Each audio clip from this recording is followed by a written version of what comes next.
Hello, everyone, and welcome to the NFL Week 12 edition of the Bacon Bets podcast. The road to 272 marches on, and I'm recording this with 8.5 minutes left in Texans and Cowboys on Monday night, and it looks like we are going to get the cover there, which will give us a profitable week at 8-6. I thought we were on the brink of having an unbelievable week. I was 7-2 after the early slate of games on Sunday, thinking, hey, definitely going to get profit. 9-win week, 10-win week, maybe even 11-win week is a possibility. Then I went 0-3 in the late afternoon, lost Sunday Night Football in the Bengals, which is an absolute heartbreaker. And then all of a sudden needed the Texans to cover a touchdown spread on Monday night just to finish the week profitable. Thankfully, it's 27-10 with 8.5 minutes left. I hope and pray Cooper Rush isn't going to score 2 scores in the last 8 minutes to break this cover. But if that does happen, you'll get my live reaction, and that would be an all-time heartbreaker.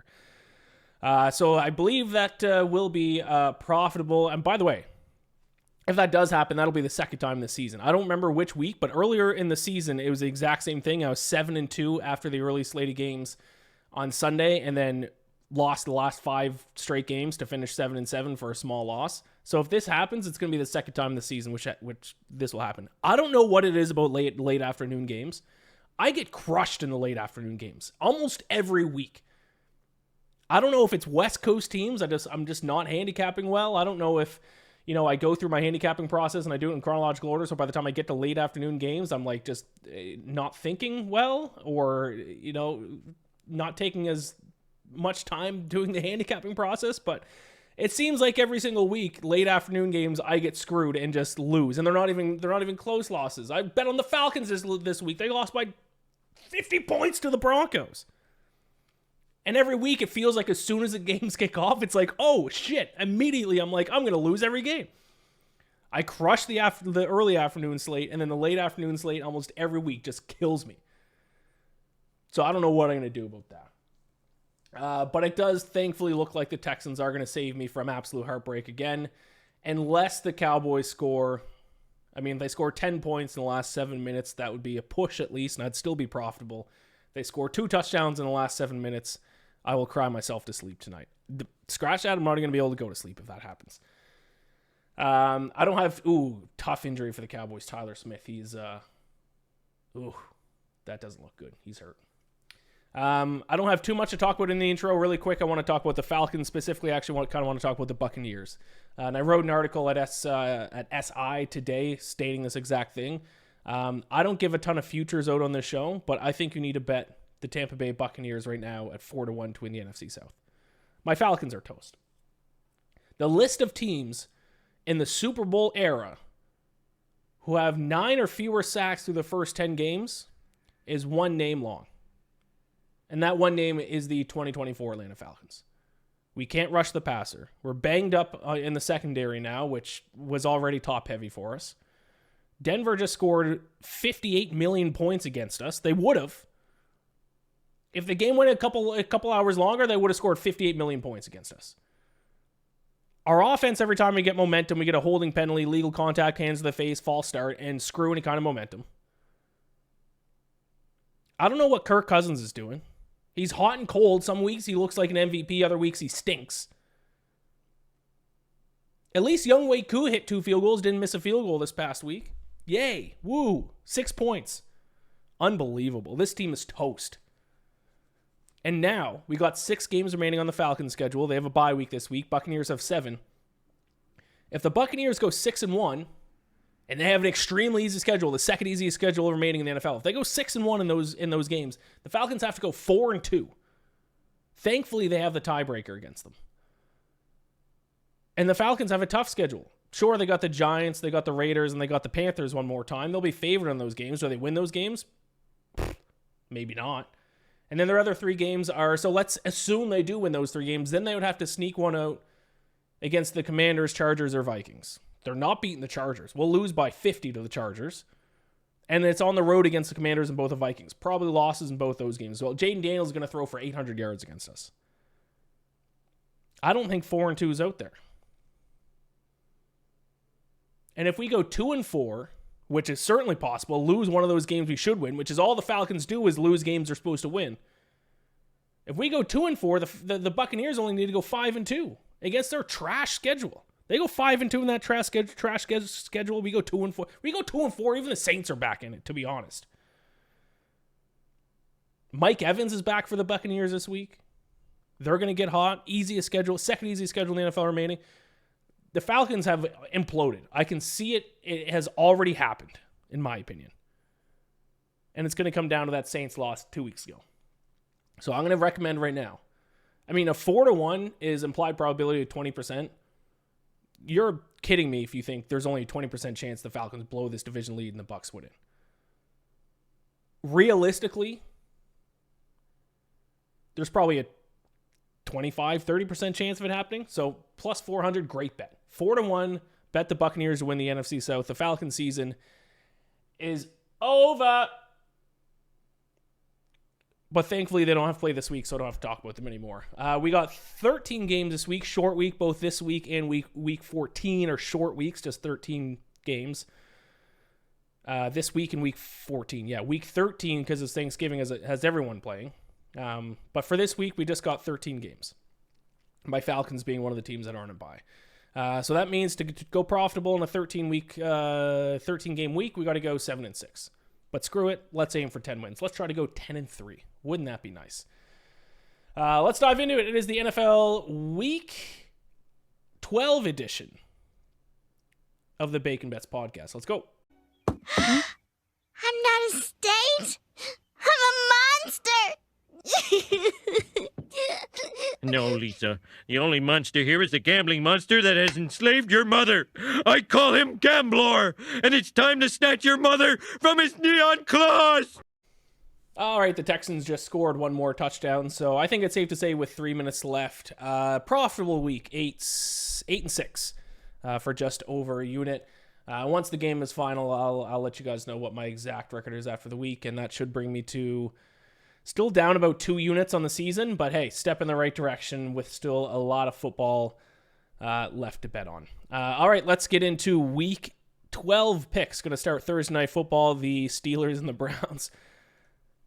I'm a changed man. Listen, if I can change, you can change. I have been betting against the Steelers almost every week since I started the road to 272. It has never gone well for me. I look at the metrics. I look at the analytics. Everything tells me that they are not as good as the market evaluates them as. I bet against them and then they win. I threw in the towel last week. I said, you know what? The Steelers, they're just different. We have to treat them differently. I can't use net yards per play when evaluating the Steelers. I can't even really use EPA. I can't look at their offense. I just need to trust that Mike Tomlin knows what he's doing. I bet on them. I wish I would have just taken the money line, but they did come through for us last week. Why would I stop now? I am now a new man. I am a Steelers bettor. From now on until Mike Tomlin no longer coaches this team, I will bet on the Steelers more often than not. I have to literally change how I evaluate just the Steelers compared to other teams.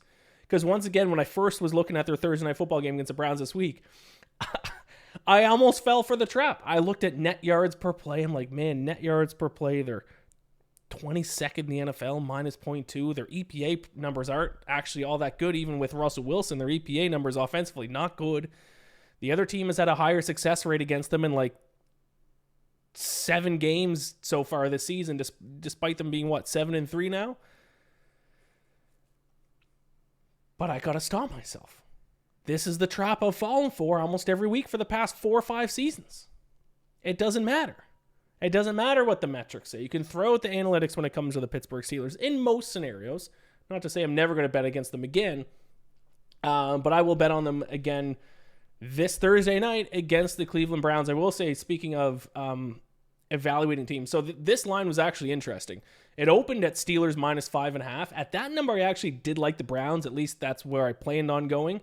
That was when it came out on Sunday night. I actually set the line personally at Steelers minus 4.5. So it went from 5.5, then it went to 4.5, and then I was like, all right, maybe I'll bet the total for this game instead. And now it's down to 3.5. At 3.5, it has now flipped. I now like the Pittsburgh Steelers. The Browns, I will say, I mean, based on that immediate movement, I guess myself and market movers are a little different on the Browns.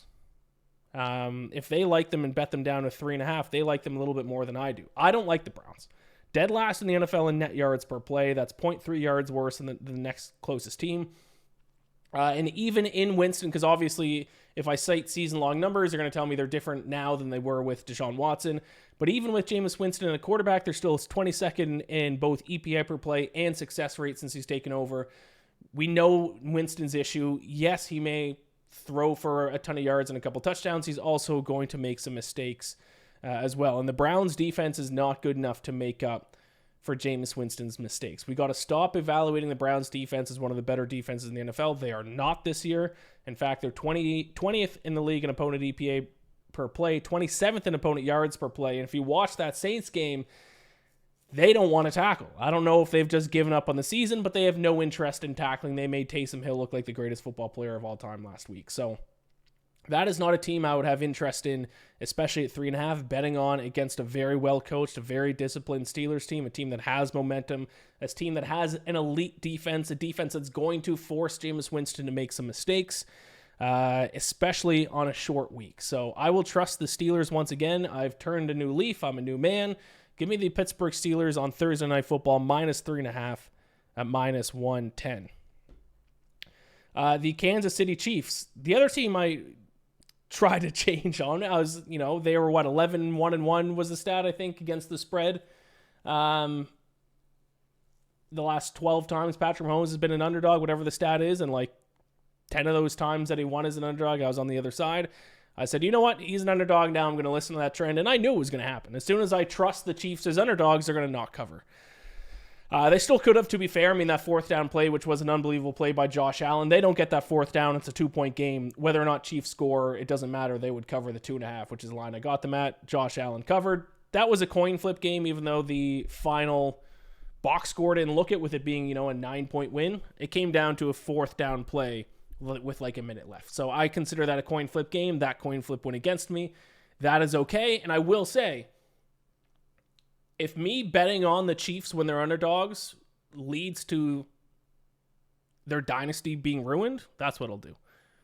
When they get to the playoffs and they're underdogs to the Bills, or they're underdogs to the Ravens, or they're underdogs in the Super Bowl, I will bet on them every single time. That is my promise to you. I will be betting on the Chiefs every time they're an underdog, because I truly think the only thing that can outmatch the Patrick Mahomes voodoo is the Ian McMillan mush.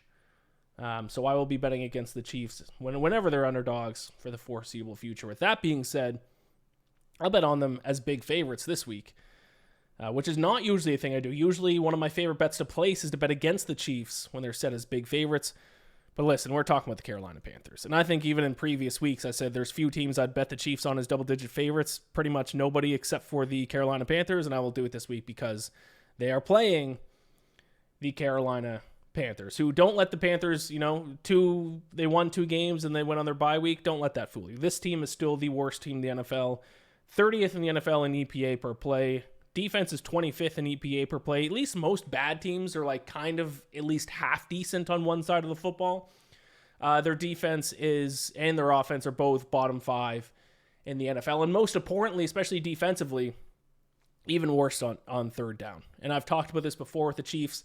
The key to hanging with the Chiefs or, not allowing the Chiefs to run over you is your third down play. We saw the Bills actually play very well on third down, both offensively and defensively against the Chiefs this past week. Well, the Panthers are already a bottom 5 defense. They're even worse on third down.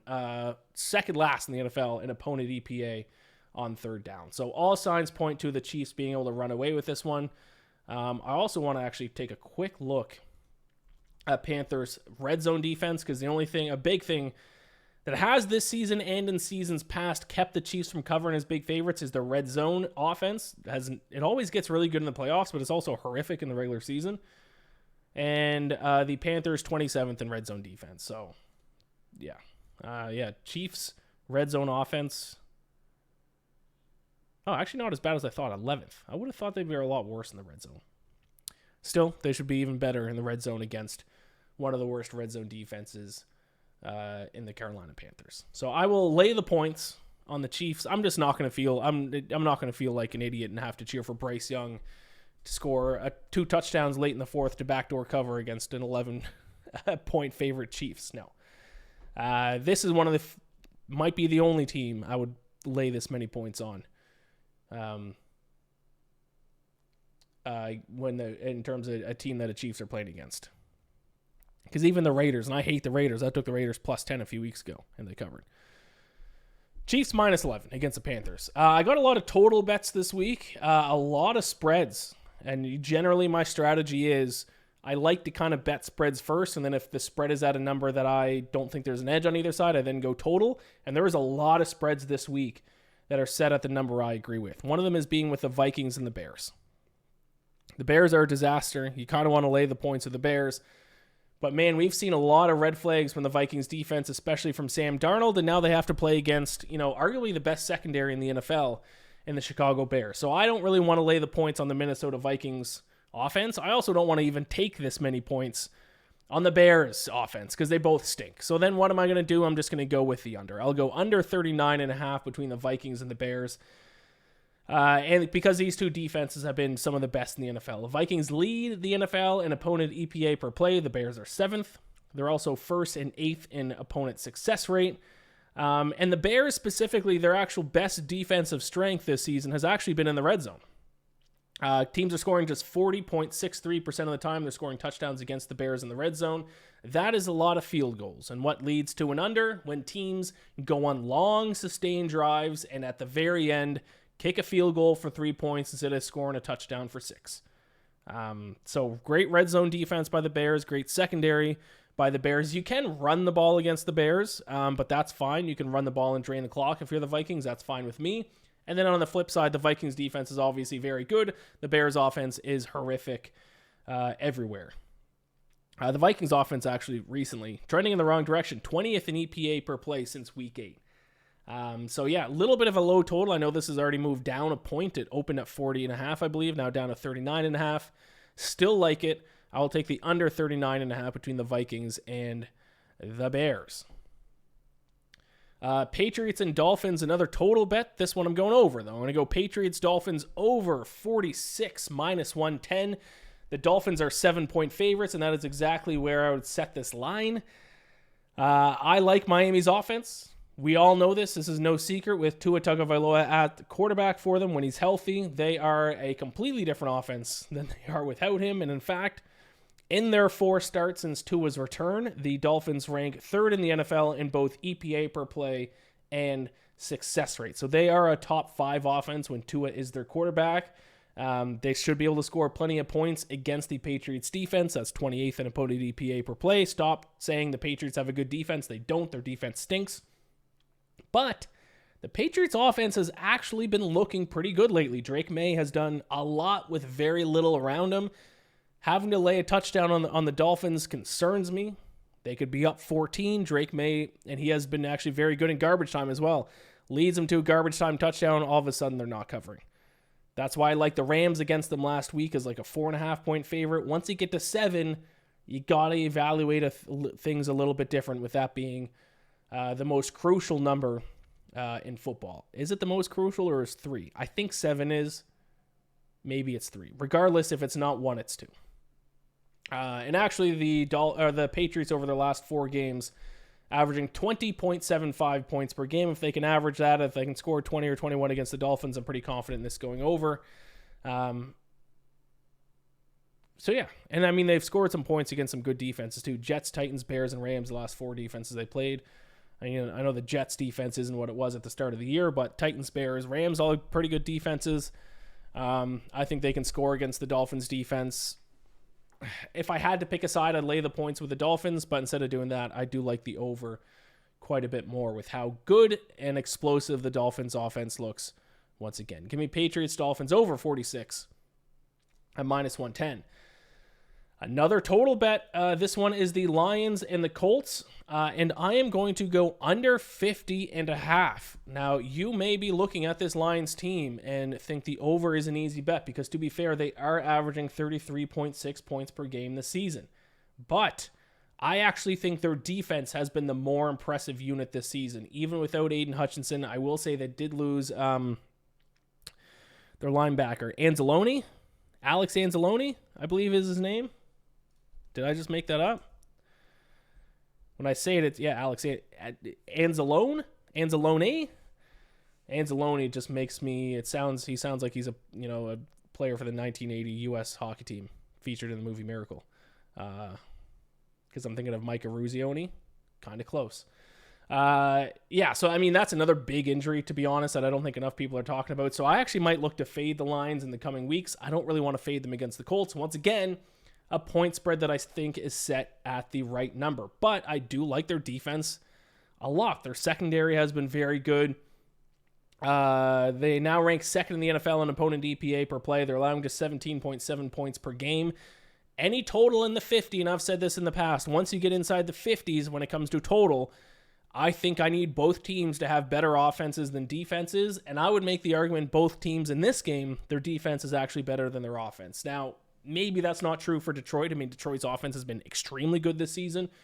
But at the very least, I think you could say the defense is just as good as the offense, whereas the Colts, I think it's pretty clear their defense is better than their offense. I will say I like what they did with Anthony Richardson last week.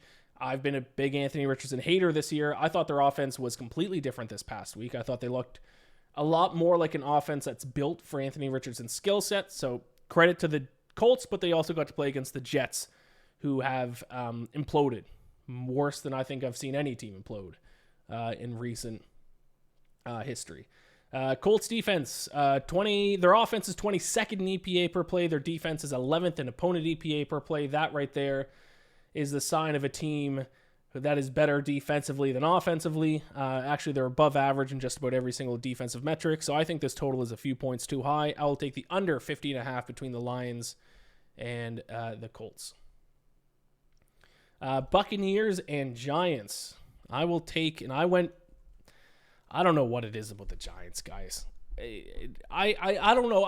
It's sometimes I'm just addicted to being a contrarian, and there's just some bad teams that I'm like, man, this bet would be so ugly that it's probably going to hit, and then I bet on that team, and I wanted to do it on the Giants this week against the Buccaneers, but no, I'm not going to.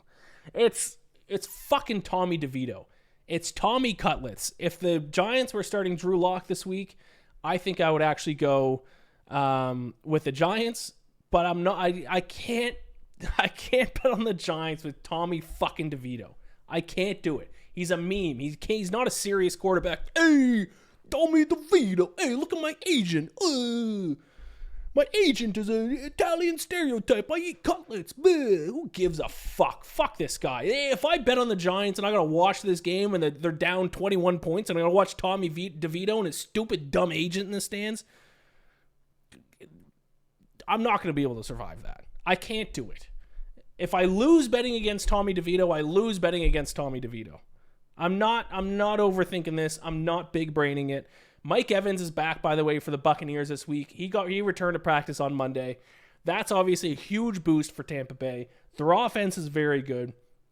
7th in the NFL in EPA per play. I already told you I'm betting on the Buccaneers to win the NFC South. I got to bet the Buccaneers in this game. I wish I got it at the opening number of 3.5. It's since climbed to 5. I don't care. I'm not betting on anything less than a touchdown on Tommy fucking DeVito. Fuck Tommy DeVito. How about that? Buccaneers -5, -110. That's 6 plays. Let's go one more, and then I'll take a break. I got to handicap the games involving the Texans and Cowboys. So let's go Broncos, Raiders. You know what? My bad. My bad for betting against the Broncos last week. They've been my darling all season. I finally bet against them because I was blinded by my fandom. That one's on me. That was probably the worst bet I placed in Week 11. I will now back them against the Raiders. Broncos -4.5. Why? I know that the Broncos are now on the road instead of last week they were at home, but they were a 2.5 point favorite at home to the Falcons. They're only a 4.5 point favorite out on the road to the Raiders. Are the Falcons only 3 points worse than the Raiders? Is that how bad the Falcons are? No, I think the market's overvaluing the Raiders. The Raiders stink.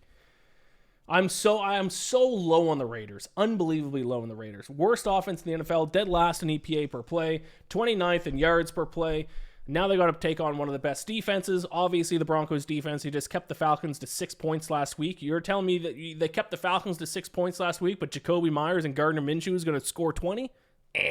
Not happening.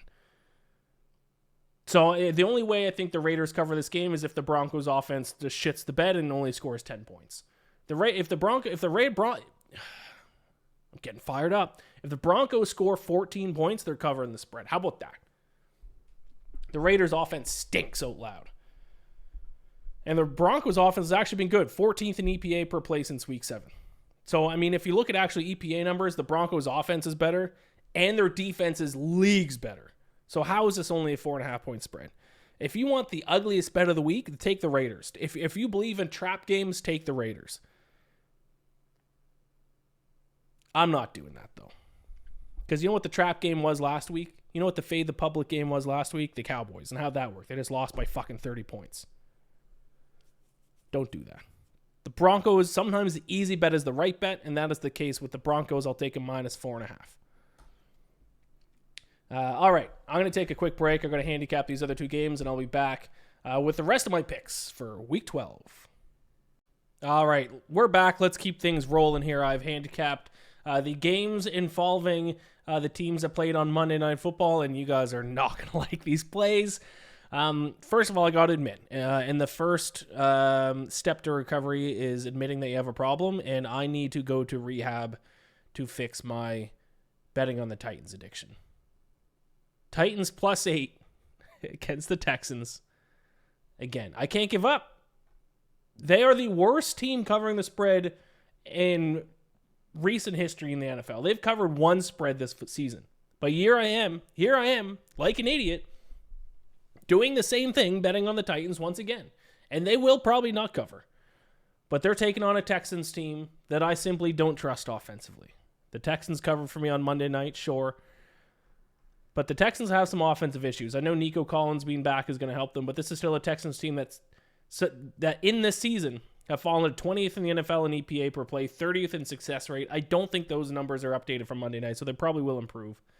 But they got some issues. And the Titans, I'm telling you, I watch these games, and it doesn't make sense what I'm seeing results in the box score. They are a much better team. I know I sound insane when I say this, but they are a much better team than their record shows, than their spread record shows. It seems like every game, weird things happen in pivotal moments, and then they all of a sudden, out of the blue, lose by double digits. This past week against the Vikings, it was the Vikings went for it on 4th down near the goal line, and there was a penalty called on the Titans, which they couldn't figure out where the penalty was. Gave the Vikings 1st and goal. They scored a touchdown. Right there, that's, turnover on downs. Who knows? It's a completely different ball game. Or the special teams will fuck up. The punter will drop a punt. Or Will Levis will turn the ball over in his own end to hand the other team a touchdown. Weird things happen from start to finish in Titans games that I keep expecting not to continue every single week, but they do. And the first week that those weird things go their way, they're going to not only cover a spread, they're going to win this game. They're going to win a game, and I actually wouldn't be surprised. I'm not bold enough to bet on it as my upset pick of the week. I think I've said this now 3 weeks in a row for Titans. I wouldn't be surprised if this is the week things go their way and they win. I will be back next week. The Titans will lose this game by 10 points. I'll be back next week. And who do they play next week? I'll be betting on them. They play the Commanders next week. I will absolutely be betting on them against the Commanders. I might take their money line against the Commanders. Lock that in. Titans +8, -110 against the Texans. And if you thought that bet was ugly, let me introduce you to my next pick. Cowboys +10.5, -112 against the Commanders. There is one main reason why I'm making this bet. And I think if I don't make this bet, I will feel stupid if it does hit. And that's Cliff Kingsbury, who has shown once again, time after time, that his teams, and in this case his offenses, get worse as the season goes on. And we are seeing it again. The Commanders look their best. I mean, there's tweets. If you just search on Twitter, Cliff Kingsbury, there's graphics that show this.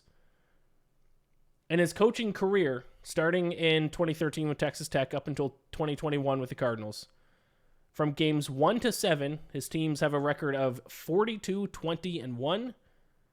From the rest of the season, his teams have a combined record of 16 and 43. I don't actually know how that's necessarily possible. But I mean, this is, almost a decade worth of a sample size here. Every team he has coached, significantly better in the first half than the second half. And someone actually did a little bit of a study on this. I want to give the Mike Sando at Sando NFL actually did a study proving that Cliff Kingsbury's offenses get worse as the season goes on. And to add to that, Vic Fangio's defenses, Vic Fangio, the defense coordinator for the Cowboys, gets better as the season goes on. So this seems like a perfect mix of Cliff Kingsbury's offenses going up against Vic Fangio's defenses. And I do also got to say, I will give credit to Cooper Rush, who actually played pretty decent tonight against the Texans. A Texans secondary that is very good, one of the better secondaries in the NFL. He threw for 354 yards. If he can play that well against the Commanders, we don't need them to win. I think this will be a one-score game. Also, the Commanders' defense does struggle to stop the run. I think the Cowboys are going to be able to run the ball a little bit in this one. I think they can do enough to keep this game close. I have no interest in laying double digits, especially, we've seen signs of it. The Commanders' defense has struggled the past few weeks. 18 points to the Eagles last week. Jaden Daniels only threw for 191 yards, second worst performance of the season. They did score 27 points against the Steelers, but that was, Jaden Daniels, 202 yards. Only scored 27 points. I shouldn't say only. 27 points is pretty good. But against the Giants, still only threw for 209. 18 points against the Bears. It's 4 straight weeks their offense has not looked as good as they did at the start of the season. So I'm going to try to capitalize on that. I'm going to believe in this Cliff Kingsbury theory. I think there is enough data to prove that it's true. I will take the Cowboys plus 10.5, minus 112. Moving on to my upset pick of the week, another team that I can't quit this season. It is the San Francisco 49ers. I will take them on the money line to upset the Green Bay Packers. Much like the Tennessee Titans, I'm going down with the 49ers ship this season. Much like the Tennessee Titans, I watch their games and it's the same result every week, but I don't believe what my eyes are seeing. And the 49ers just played in the exact same game they played in every game this season that they've lost. Where now they didn't dominate the Seahawks like they have like games against the Buccaneers. But they should have beat the Seahawks. They had a chance to cover that spread. And then all of a sudden you blink, it's the last 2 minutes and the Seahawks go down and score a game-winning touchdown and the 49ers don't even get the ball back. The 49ers have the worst point, or they have the most points scored against in the final 2 minutes of games this season. I don't know what's going on. But at the end of the day, I got to trust the numbers. And at the end of the day, they tell me they rank second in the NFL in net yards per play behind only the Ravens. They outrank the Packers in EPA and success rate, both offensively and defensively. And I also have issues with Jordan Love, who has turned the ball over a lot this season. Jordan Love was only 15th in EPA plus CPOE composite, well below Brock Purdy. 17th in success rate. Jordan Love has been, by definition, an average quarterback this season. I like the 49ers. The Packers are 2.5-point favorites at home. That means neutral site, probably a point favorite. I don't think so. I still think the 49ers are a better football team. I will take San Francisco to win outright in Green Bay. Another game that I guess is technically an upset pick, but it's minus 105, so it's basically a pick 'em, basically a coin flip. I will take the Cardinals. I am ready to believe in the Cardinals. I've stayed away from them too long. I keep thinking their offense is going to regress. I keep thinking their defense is not as good. I keep thinking their defense is bad, but recent numbers show their defense has improved a lot the past handful of weeks compared to the first handful of weeks. And we used to get on Kyler Murray, he's bad in the second half of the season because of Call of Duty. Maybe he was bad in the second half of seasons because of Cliff Kingsbury. He's also, to be fair, gotten hurt a lot in the second half of the season. He is healthy. He's coming off a bye week. And the Cardinals defense, 11th in the NFL in opponent EPA per play since week 7. So their defense has been playing much better. They're a top 50% defense recently. Their offense is now 9th in the NFL for the full season in EPA per play, second in that stat since week 7. So since week 2, second best offense behind only the Ravens. They can both throw the ball, they can run the ball, 3rd in dropback EPA, 5th in rush EPA, 2nd in the NFL in net yards per play over each team's last 3 games. The rest of they're coming off a bye. I think they are better than the Seattle Seahawks. I think the Seahawks defensively still has a ton of issues. And I'm ready to invest in the Arizona Cardinals. I'll take the minus 105. Sunday Night Football, the Eagles and the Rams. We are going back to a total bet here once again. I said I have a lot of total bets. This is either my fourth or my fifth. I will go Eagles-Rams under 50.